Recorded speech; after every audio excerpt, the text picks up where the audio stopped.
Style is something possessed by each and every one of us. All we need to do is find it. This is Brands and Fashion on IBrandTV, a show that keeps you up to speed with fashion tips, fashion trends, and of course, delving into the business of fashion.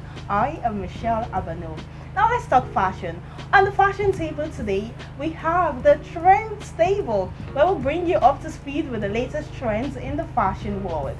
Brand highlights, where we have a chat with a professional from the fashion world, and of course our favorite segment, which is the glitch segment, where we would be doing a critical analysis of different folks in different outfits, of course from a professional viewpoint. We'll take a breather now. We'll be right back.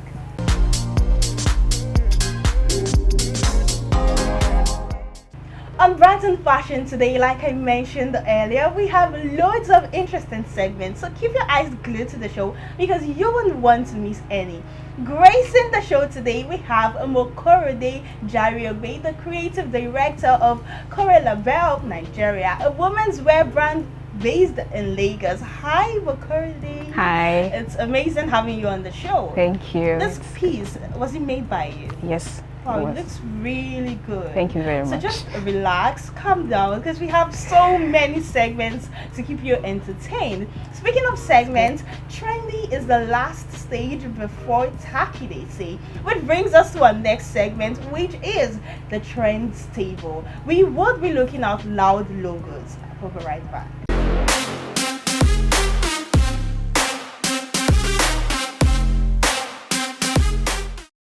Logo mania has again taken over the fashion industry, making a significant return since its last major cycle in the 90s. It used to be that when you dropped some serious coin on high-end designer fare, you wanted to make sure everyone within viewing distance knew what brand you had the purchasing power to sport around town. But like the every in-your-face sartorial statement, the fashion community experienced a bit of logo backlash, with many influencers opting to not wear their hats on their sleeves or anywhere else for that matter. Fashion, much like history, is doomed to repeat itself, and the once shunned act of proudly showing logo love has re-emerged as a real trend. This year, is it more about what you're wearing or who? If you're passionate about certain designers, why not scream them aloud and proud? If that fits your personality, you're in luck. The loud logo trend is not so much about wearing one really big logo on your t-shirt or purse. It's about having the logo effectively replace the print. Designers are incorporating a certain aesthetic in the use of loud logos. They're using a solid and bold color scheme that helps the letters stand out from the background. This makes for a look that's appealing to the eye, simple yet classic.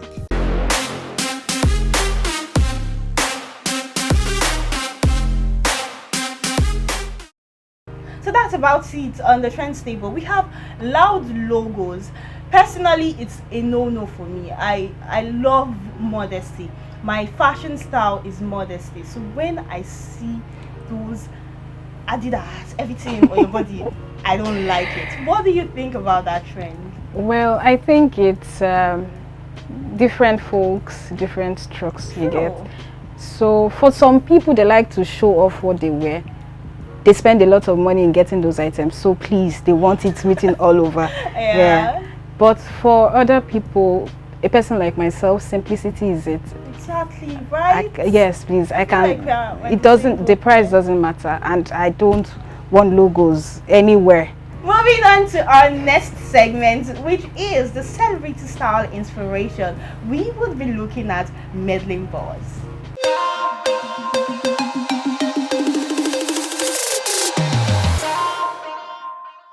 Mini Yina, popularly known as Meddling Boss, is a fashion consultant, fashion label owner, brand influencer, and a businesswoman personified par excellence with an interest in real estate. She is the most talked about fashion entrepreneur in Nigeria, with the beautiful and great designs she displays daily. Meddling Boss has no doubt taken the fashion business to another level with her innovative and groundbreaking ideas. Mimi has always been a fashionista as a kid before she ventured into fashion business as a student at the University of Port Harcourt, where she was studying sociology. Her fashion brand came into being as a result of a passion and drive for excellence. Meddling boss clientele includes Nollywood actors, music stars, famous reality TV personalities, TV hosts, captains of industry, top businessmen and women, and politicians, among others. The fashion entrepreneur is also a philanthropist and women's rights advocate who does not shy away from lending her voice on social vices in Nigeria.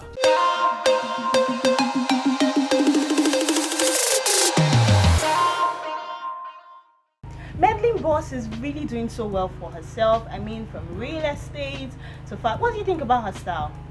I think she's a very creative person, and she has really made a name for herself, coming from a totally different industry, diving into the fashion industry. She's really doing well for herself. And her creativity is top notch.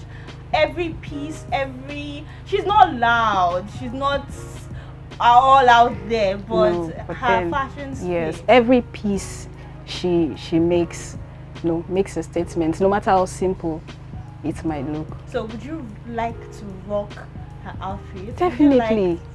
Definitely. It's like she's versatile. You want it loud, she's there.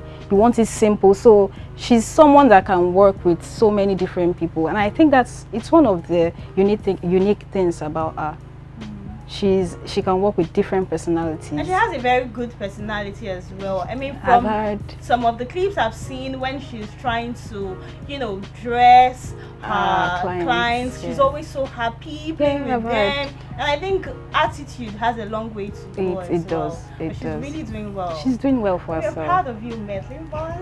Yeah, up next, which is the most, not actually the most important segment, because all segments are important, but we'll be going straight to the brand's highlight segment.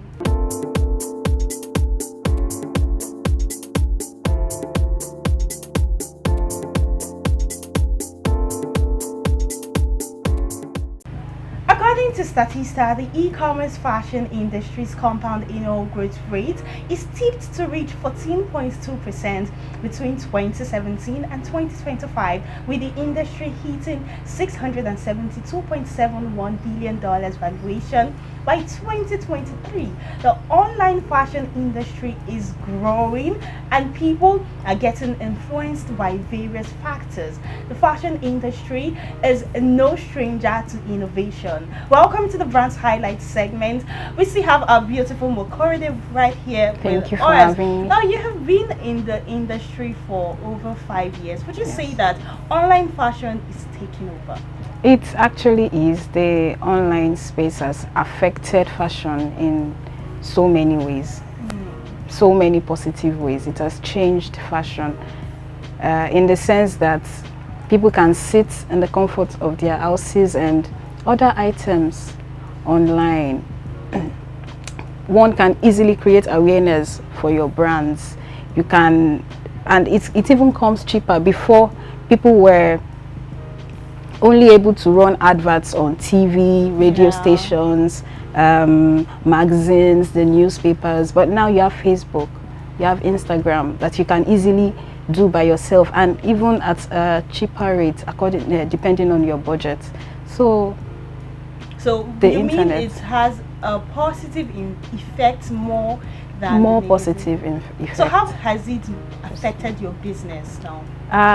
When I started my business 5 years ago, it was strictly online. I had no physical store. So we would create awareness. Whenever we have new designs, we launch them online. We create awareness. Most of our clients, even the ones we still have till this moment, were clients we got from the internet. So yes. So you feel like physical stores are probably overrated? Trust me, they are. They are. Do you also think that the rise of online shopping, the rise of the online fashion industry, do you feel like it's affecting those on the roadside, those with physical stores? Not everyone has access to the internet. Do you understand? So to an extent, I think it has, but then it's not like it has taken it totally away. So what are some of the disadvantages of online fashion? Disadvantages. If you don't have, I have. Let's hear you. What? No, you're the one. Disadvantages are presently. The only thing I can say is there's a lot of competition. There's a lot of competition because it's a free space, so everyone has access. So if you are not even careful, you might lose it. If you create a line today, somebody else is coming up with probably something better tomorrow. So there's a lot of competition. That's one thing I can talk about, but trust me, the advantages outweigh the disadvantages. From the client's perspective now. Okay. There's the case of what you order versus what you get. I mean, for physical stores, you can go to your fashion designer and then you know how to arrest her when she doesn't do what you asked for. But then these online fashion designers, if I must say, there's no accountability. You are not sure. There's no confidence dealing with an online store. What do you think about that? What do you think is the major reason? For the only thing I can advise is, as a customer, before you get anything online, check. Most of my clients are from referrals, so there's a track record.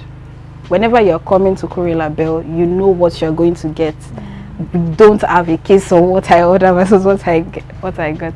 So always check, and that's why the internet space is there. Check the page. There should be customer reviews. So now let's come to your brand. Okay, so tell us more about your brand. I started Koeraay LaBELLE Nigeria 5 years ago. And it's basically because I wanted to ease the stress of what to wear in the women's fashion. We do everything, office wears, as long as it's women's wear. Everything. Office, bespoke, special, ashrebi, even baby girls. We do children's wear as well. So as long as it's female, it's a female attire, we make them. And it's just to what we do encompasses the everyday life, casuals, ready to wear. We are just there. All you need to do is come. Down to bridals. We have wedding dresses that we have made. As long as it's women's wear, we just need you to come to us. We give you that ease. Tell us what you want and we will have it for you.